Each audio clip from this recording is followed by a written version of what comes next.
It's pretty crazy, but Adventure Cycles makes up the addictive focus of everything that I do. This morning I got up quite early, so I was starting to put out bikes before 6. We'd finished just about 9 o'clock, so that's 3 hours. It's a crazy exercise regime of 6 hours a day, 3 hours in the morning, 3 hours at night. I think visually people get quite a shock when they come in to see us, and it's nice if they can find a way to get over that shock and find for themselves what they see underneath, what the processes are about, what we're trying to achieve, the kinds of people that are working here. So we started Adventure Cycles at the end of 1993. I always had a keen interest in bikes.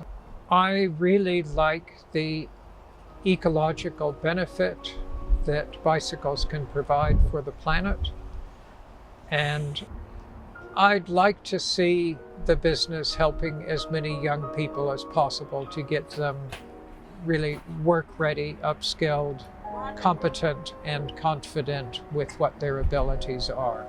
One thing that most people would agree on is that he really does, even if it's shown in strange ways, he definitely does have a really key value that while he's focused about bringing a great service to customers, he's also really focused on upskilling and training younger workers like myself and all of my friends that worked there when we were younger, and that he really does have empathy and care for his employees.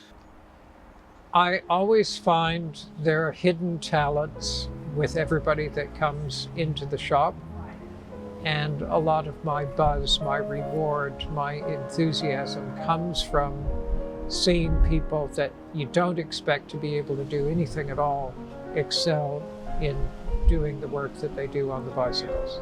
It's a real mess around here, as you can possibly see. So I would like to be running a much tidier operation and feel like I'm a lot more in control.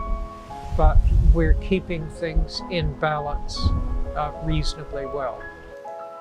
Some people could call it strange, the way he'd act, the way he'd kind of run his business model, but he always had a plan for everything, whether that was with us or him himself doing the work.